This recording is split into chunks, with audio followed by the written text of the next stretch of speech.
Erin Andrews, Fox Sports, joining us. What was the scene like down there on the field when you're talking to Richard Sherman, at least prior to talking to him, Erin? Prior to talking to him, and good morning. Hi, by the way. Hi, good morning. How are you? Hey, no, it was that whole moment where I grabbed him. Things were chaotic. The play happens. The defense comes back on the field. There's basically no time left. And because we knew it was going to be such a scramble on the field, I just ran into where the players basically are so I could get close to Richard and grab him as soon as Joe is done wrapping up the game. Get him live. Get him in the moment. And we got it. I mean, you know, it's been hilarious for me because from the time that I've left the stadium to, today, I was in a car with Michael Strahan. I was in the car with Eric Shanks, the head of Fox Sports, and we all were just dissecting the whole thing. It was seconds after he had a career-defining, game-changing moment. And, the people that are shocked about this and upset, Dan, how much have you and I wanted a moment like that where an athlete didn't say we're playing Seahawks ball, we're taking it play by play, game by game, this is what we wanted. He lost his mind, and it was awesome for once, He never threatened me. He never cussed at me or the camera, and I never was frightened. To be honest with you, the look that I was giving that everybody's having a good time with, my boyfriend has said, God, I've seen that look many times. The look I was giving was I was trying to think. I had a feeling who he was talking about, but I didn't want people to think anyone in the media or I had said it. So I was like, do I ask him who is talking about him, or do I try to get out of this and say, hey, you had told us this week you're not allowing yourself to think about New York. You just saved the game for the Seahawks. So I was trying to think, do I follow up or what do I do? That was the phase. But were you told to cut short the interview? I was told. I wasn't even told to ask who was talking about you. I just watched it back as I got home last night. I was getting ready to ask the Super Bowl question, and they had said, we're getting out. Why? And they cut out. I don't know. I think maybe they were worried about language. I haven't even gotten a chance to discuss with Fox that yet because I'm already home.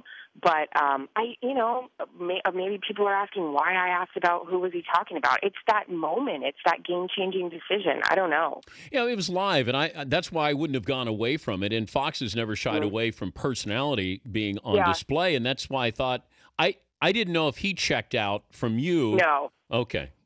He didn't actually. Well, the one thing actually Eric Shanks had brought up on the way in the car was next time away I could handle that, because that's what I was freaking out about. Did I handle it right? Did I ask the right question? Was instead of my reaction was, hey, Joe, take it away, because I was shocked we cut off the interview, was maybe say, Joe, an emotionally charged, very passionate Richard Sherman literally seconds after the play, because I felt like I hadn't done him any favors with my reaction that we were cutting away, because I didn't realize that we were.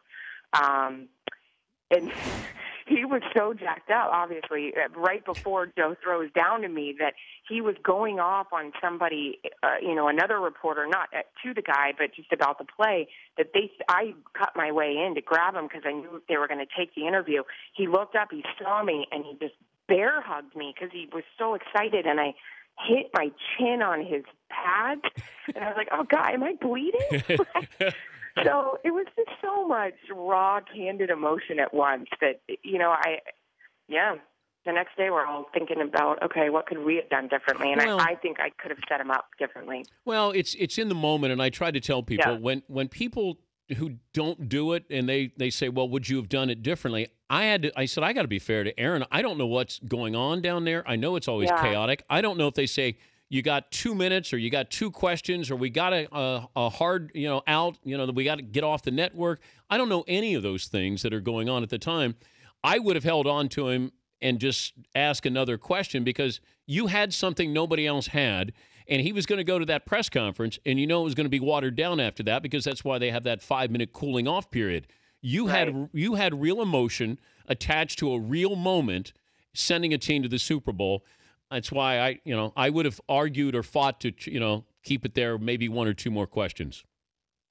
Yeah, I mean, again, it all happened at once. I don't think he would have gone anywhere. He had turned his back a little bit after he said LOB. We had cut off of him at that point. I do think they were maybe worried about language. He never said anything. Do you think it's calculated? Him? Yeah. No. I think no, because I've been in meetings with him, and then moments afterwards, you saw him on the desk with Terry and Stray and those guys. No, there was obviously some back and forth with those two all week. He had made some comments to us about how he was looking forward to the matchup. And here's the thing. He wasn't really much of a factor in the game the whole night because Kaepernick wasn't throwing. I mean, he was killing him with his legs. It was the D-line and the linebackers that were kind of going off on the benches about what do they have to do to adjust. And I'm thinking moments before that play, who do I grab? Because Sherman and Thomas hadn't really done much because he hadn't thrown the ball. Well, he really also was, critical of Kaepernick, yep. That he was afraid to throw it his way. So do you think he'll be this way in the Super Bowl leading up with Peyton Manning? I hope so. Why? We don't want him toned down. Hey, no. You had Richard Sherman on Fox. I don't, and I went out of my way to make sure to get word to him because once we started flying, we saw the tweets and we were reading them to each other, and we saw it was getting racial, and that is just ridiculous. And we saw people were saying, "Oh, poor Erin Andrews." No, I was in his world. I'm in his world. We don't want him to back down. We don't want a watered down, tame Richard Sherman. We want the real stuff. So no, and I hope it doesn't. Well, thanks for joining us as always, and we'll look forward to seeing you at the Super Bowl. How good was that game, though? That was great. Mm-hmm. I just hope the Super Bowl mirrors that. I do too. What are you wearing for it, by the way? I don't know. I haven't. I don't have to work. I'm not wearing a suit or tie or anything. I know. Yeah. Okay. I mean, you're the one that's got to battle the elements, not me. Yeah, that's right. Hey, by the way, you should have seen Kenny Mayne's face down on that field yesterday. Holy cow. Well, he's a Seahawk fan. I know. Was he crying? He was a little misty. The smile was priceless. This just in, Kenny Mayne loses it. I will see you in New York. Thank you, Erin. Sounds good. All right, Erin Andrews, Fox Sports.